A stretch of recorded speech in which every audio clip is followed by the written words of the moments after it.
বড় বড় সাইনবোর্ড আছে, গত 3 মাস আগে থেকে সাইনবোর্ড লেগেছে আকিজ বশির ক্লাস লিমিটেড। এই আকিজ বশির, এই বশিরটাকে জানেন? এই বাণিজ্য উপদেষ্টা 3 মাস এসেছেন, উপদেষ্টা হয়েছেন, আবেদন করেছেন, সকল কাগজপত্র রেডি করেছেন, নিজের নামে, নিজের বাবার প্রতিষ্ঠান, ভাইয়ের প্রতিষ্ঠান, সব প্রতিষ্ঠান নিজের নামে করে চালিয়ে দিচ্ছেন। আকিজ বিরির নাম শুনেন নাই? আকিজ বিরি, আকিজ বিরির ছেলে হলো আফিল, শেখ আফিল উদ্দিন। কার এমপি ছিল? শেখ হাসিনার এমপি ছিল, আওয়ামী লীগের এমপি ছিল। আর বশির সাহেবকে আফিলের ভাই। তাহলে কই রসুনের কোয়া সব কোথায়? এক জায়গায়। তো নতুন ধারা নিবন্ধন কিভাবে পাবে ভাই? নতুন ধারা নিবন্ধন পাবার জন্য তো ন্যূনতম নিরপেক্ষতা থাকতে হবে। এই গোপাল ভাঁড় সান্ডারা গণমাধ্যমকে কোন ভূমিকা নিয়ে যাচ্ছে? ওই 20 বছর আগের নতুন করি ওটার টাইনে এনে চেষ্টা করছে নিজেকে এস্টাবলিশ করার জন্য। আরে ভাই, পুরানা জিনিস আপনি নতুন করে নতুন বোতলের মধ্যে ভইরা যদি আপনি চিন্তা করেন যেটা মনে হয় নতুন দেখাবে, আদৌ থেকে নতুন হয়? নিজের যদি মেধা থাকতো কিছু করতেন। ইভেন যে না খেয়ে থাকে, 2 বেলা 2 মুঠো ভাত খাওয়ার যার নিরাপত্তা নাই, তাকে দিয়েছে চ্যানেলের অনুমোদন। এই হচ্ছে আমাদের তথ্য উপদেষ্টার অবস্থা। বাংলাদেশের গত 54 বছরের সকল রেকর্ড ভঙ্গ করে আমরা অতীতে যেভাবে নিপীড়িত হয়েছি, নির্যাতিত হয়েছি, বঞ্চিত হয়েছি, তার মাত্রা এখন যেন মনে হয় ডবল হয়েছে, 2 গুণ বেড়েছে আমাদের নিপীড়নের মাত্রা।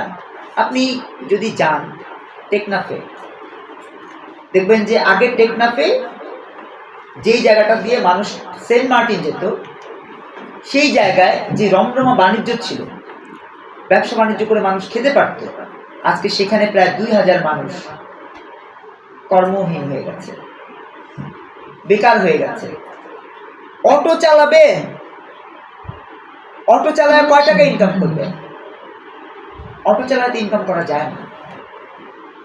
এই যারা এখন অটো চালায় তারা তো দীর্ঘশ্বাস ছাড়ে, বলে জমার টাকায় উঠে না, তাহলে আমি আমার ভরণ পোষণ কিভাবে করবো, সংসার কিভাবে চালাবো?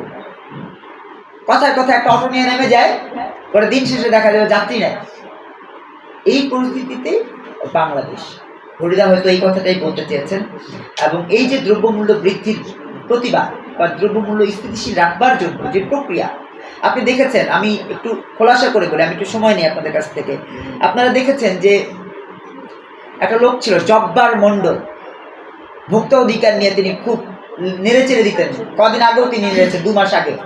2 মাস পর্যন্ত তার কোনো বক্তব্য নাই, কোনো বাজারে তিনি যান না, কোথাও কোনো আড়তে তিনি যাচ্ছেন না, ওটা বন্ধ করে দেন।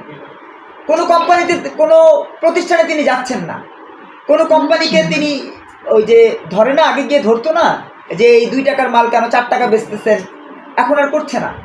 কারণ কি? কারণ খাদ্য উপদেষ্টার সরাসরি নির্দেশনা আছে, এটা নিয়ে বাড়াবাড়ি করা যাবে না। তা না হলে ভোক্তা অধিকারের কি কাজ?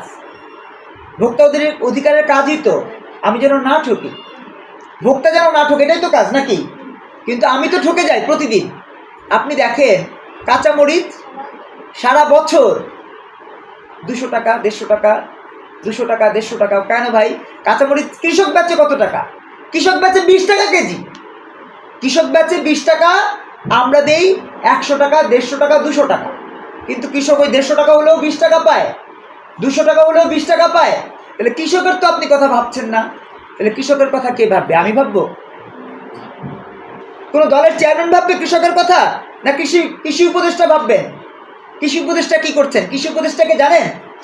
আপনাদেরকে একটা মজার কথা বলি, সাংবাদিক ভাইয়েরা, আপনারা কি জানেন কৃষি উপদেষ্টাকে? কেউ বলতে পারবে? আপনারা কি বলতে পারবেন কৃষি উপদেষ্টাকে? কেন বলতে পারবেন না? কারণ কৃষি উপদেষ্টা স্বরাষ্ট্র উপদেষ্টা, কৃষি উপদেষ্টা স্বরাষ্ট্র উপদেষ্টা। তাহলে আপনি কিভাবে জানবেন যে স্বরাষ্ট্র উপদেষ্টা কৃষি উপদেষ্টা হতে পারে? আপনি কি জানেন যে আমাদের বেসামরিক বিমান কর্তৃপক্ষ, এই যে এই প্রক্রিয়াটা যিনি পরিচালনা করেন, বেসামরিক বিমান উপদেষ্টা কে? বলতে পারবেন কেউ? পারবেন না, কারণ ওইটা আরেকটা ভেতরে আড়ালে চলে গেছে। বাণিজ্য উপদেষ্টা যিনি, তিনি বেসামরিক বিমান উপদেষ্টা। তাহলে বেসামরিক বিমান উপদেষ্টা যদি তিনি হন, তিনি তো নিজের ব্যবসা প্রতিষ্ঠান ছেলেকে দিয়ে চালান, ভাতিজাকে দিয়ে চালান, ভাতিজা এবং ছেলে দুজনে মিলে তার ব্যবসা প্রতিষ্ঠান চালায়, নাম উপদেষ্টার নামে। আপনারা দেখবেন বড় বড় সাইনবোর্ড আছে, গত 3 মাস আগে থেকে সাইনবোর্ড লেগেছে আকিজ বশির গ্লাস লিমিটেড। এই আকিজ বশির, এই বশিরটাকে জানেন? এই বাণিজ্য উপদেষ্টা 3 মাস এসেছেন, উপদেষ্টা হয়েছেন, আবেদন করেছেন, সকল কাগজপত্র রেডি করেছেন, নিজের নামে, নিজের বাবার প্রতিষ্ঠান, ভাইয়ের প্রতিষ্ঠান, সব প্রতিষ্ঠান নিজের নামে করে চালিয়ে দিচ্ছেন। আকিজ বিড়ির নাম শুনেন নাই? আকিজ বিড়ি, আকিজ বিড়ির ছেলে হলো আফিল, শেখ আফিল উদ্দিন। কার এমপি ছিল? শেখ হাসিনার এমপি ছিল, আওয়ামী লীগের এমপি ছিল। আর বশির সাহেবকে আফিলের ভাই। তাহলে কই রসুনের কোয়া সব কোথায়? এক জায়গায়। তো নতুন ধারা নিবন্ধন কিভাবে পাবে ভাই? নতুন ধারা নিবন্ধন পাবার জন্য তো ন্যূনতম নিরপেক্ষতা থাকতে হবে।